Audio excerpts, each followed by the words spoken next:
Umum masih terkesan dengan kegagalan lalu. Tetapi aksi Barisan Negara pada Rabu seolah-olah beri petanda tempoh gelap skuad senior ini bakal berakhir. Kim Panggun lega, tempoh 7 hari dimanfaat sebaiknya menerusi kelainan yang ditampilkan anak buahnya menentang Filipina. I'm very appreciate our players to working really hard as a team, and they really try to follow our team structure. Really appreciate players, put their best effort. Pan Gun bagaimanapun hanya menyatakan kondisi Dominic Tan tidak memenuhi kecergasan bersama pasukan. Pengenali ini tidak mengiyakan atau menafikan desas-desus bahawa pemain ini berhadapan dengan jangkitan COVID-19. Dalam pada itu, Pertahanan Negara Dion Kools dinilai sebagai pemain terbaik pada Rabu. Keterujaan untuk meneruskan rentak kecemerlangan bersama Malaysia antara perkara utama yang diluahkan Kools dalam sesi sidang media selepas perlawanan. Like the coach said, they worked very hard. The players, the staff. Myself also, I had to travel very long to come this. So for everybody, it's a nice victory because if you work hard, you deserve to have this victory. And I think today was overall a very nice day for the whole country. So I'm very happy. Mudah. Ini langkah kanan untuk skuad negara ketika ini. Walaupun Kim Panggun hanya mendapat tempoh latihan selama seminggu saja bersama dengan pemain kebangsaan, selain dua pemain yang hanya tiba di Singapura pada sehari sebelum perlawanan, iaitu melibatkan Dion Kools dan juga Luridon Krasniqi, keadaan tidak memberikan kesan yang sukar buat skuad ini. Apa rahsianya? Mungkin Kim Panggun adalah jawapan kepada kesukaran yang menyelubungi skuad negara sebelum ini. Dan sudah pastinya keputusan ini mampu dijadikan sebagai langkah pertama untuk mereka terus berada di landasan yang sebenar sebelum ujian sebenar menanti mereka, iaitu di kelayakan Piala Asia di Kuala Lumpur, dan sasaran kita adalah layak untuk ke pentas Piala Asia. Ia tidak mustahil. Fina Nasrum, Singapura, Nadia Arena.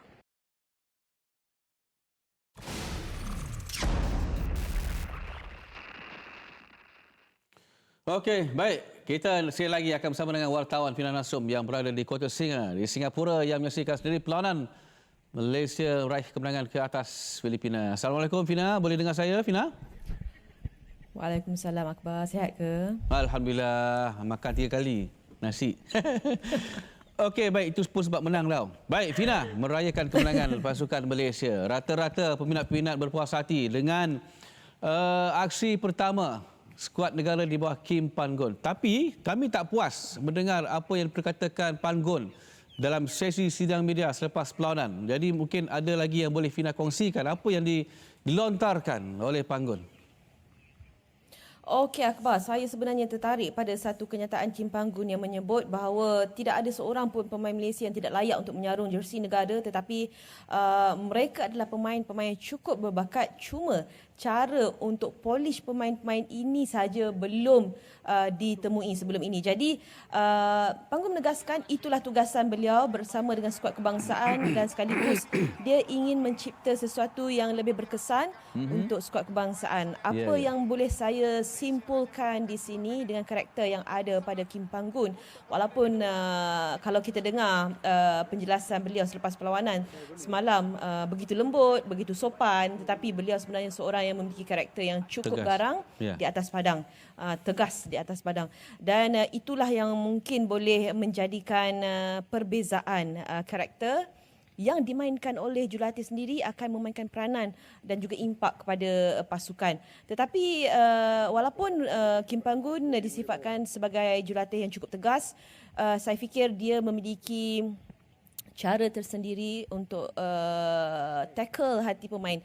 Sebagai contoh, saya bagi satu contoh, ketika makan bersama-sama dengan pemain, beliau akan turun awal ke tempat makan, dan apa yang beliau lakukan adalah menunggu semua pemain hadir dan duduk di depan makanan dan mereka akan makan bersama-sama. Itulah yang dilakukan. Tidak ada sekelompok turun pukul 9, sekelompok turun pukul 9.15. Semuanya perlu dilakukan bersama dan itu juga adalah salah satu usaha untuk memastikan keserasian di antara pemain. Bukan sahaja latihan di atas padang tetapi di luar padang juga penting pada Kim Panggun. Betul, saya setuju itu Fina, dan sebenarnya ini satu berita gembira apabila kita dapat melihat bagaimana pemain-pemain menghormati waktu yang telah ditetapkan oleh Ketua Jurulatih. Bagus itu.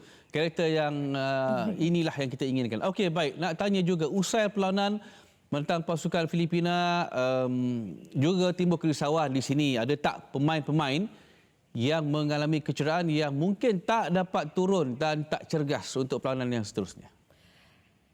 Saya boleh pastikan tidak ada sebarang kecederaan serius, hanya terjahan keras yang berlaku ke atas Corgilles Warren.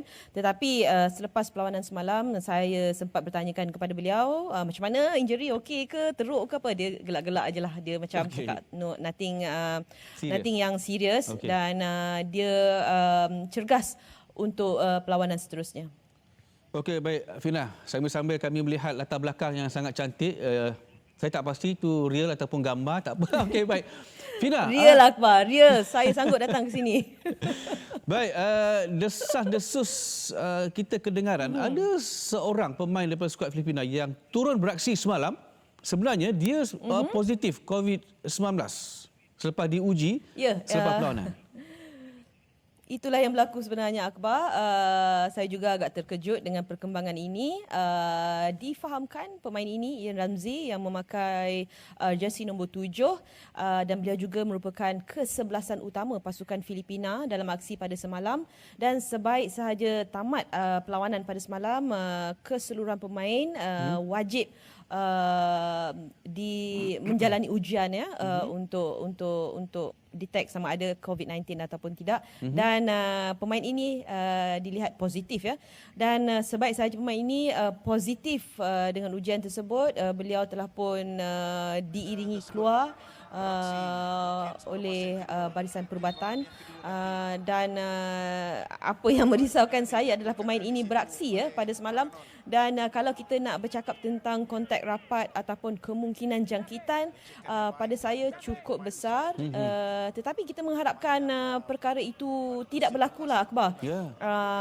Kerana kita tahu skuad kebangsaan memerlukan barisan terbaik untuk bertemu pasukan tuan rumah Singapura pada Sabtu ini. Okey, tapi timbul persoalan, Fina, saya nak tambah satu soalan, kalau ada soalan terakhir ni. Macam mana pemain itu boleh lepas untuk beraksi pada ketika dia sebenarnya positif? Jadi yang menimbulkan persoalannya, apakah tidak ada kata pemeriksaan yang dilakukan oleh pihak Singapura, AFS dan sebagainya sebelum pemain dibenarkan beraksi? Itu juga menjadi persoalan saya Akbar. Sepatutnya ujian untuk COVID-19 ini sepatutnya dibuat setiap hari untuk memastikan tidak ada sebarang jangkitan di kalangan pemain di antara pasukan yang mungkin akan menjejaskan saingan Three Nations yang diadakan di sini. Tetapi saya masih lagi belum menemui jawapan kenapa selepas perlawanan baru saja pemain ini dapat didetect berhadapan dengan jangkitan COVID-19. Mungkin saya akan mendapat penjelasan yang lebih jelas daripada pihak FAS untuk besok, dan sama-samalah kita nantikan adakah akan ada jangkitan baru ataupun macam mana, sebab kalau nak ikutkan dari segi kontak rapat, sememangnya kedua-dua pasukan, keseluruhan pemain di atas padang yang beraksi di Stadium Nasional Singapura semalam boleh dikatakan sebagai kontak rapat. Okey, baik, ini penting Fina sebab kita tidak mahu mengganggu kesemua pemain yang mungkin kerana seorang pemain, kerana satu kesilapan yang tidak disengajakan ataupun disengajakan jadi melibatkan ramai pemain. Okey, baik, soalan terakhir saya mengenai status pemain negara. Tadi ingatkan tadi yang akhir. Belum. Boleh, Okey, no Dominic Tan, apa cerita? No problem. Okey, Dominic Tan, kita mendengar desas-desus pemain ini turut positif COVID-19 sebaik sahaja beliau sampai di Singapura. Tetapi sehingga semalam saya cuba untuk mendapatkan penjelasan Kim Panggun, beliau tidak memberikan sebarang ketetapan yang jelas berkenaan dengan kondisi Dominic. Hanya menegaskan pemain ini tidak cergas sepenuhnya untuk beraksi ketika perlawanan dengan Filipina. Walau bagaimanapun, Kim Panggun menegaskan pemain ini akan dipantau dan sekiranya melepasi had kecergasan yang dimahukan oleh beliau, pemain ini akan diturunkan untuk aksi seterusnya bertemu dengan pasukan Singapura. Tetapi sekiranya Dominic Tan positif COVID-19, itu akan pada saya mustahil untuk pemain ini beraksi untuk kedua-dua perlawanan yang berlangsung di Singapura ini. Okey, baik, kita harapkan agar semua pemain-pemain Malaysia cergas untuk aksi yang seterusnya dan kita harapkan kemenangan yang kedua. Terima kasih Fina Nasum. Satu saja permintaan saya, tolong rakamkan foto di belakang itu dan kirimkan kepada saya untuk renungan. Baik, terima kasih Fina. Okay, Assalamualaikum. boleh. Terima kasih. Waalaikumsalam.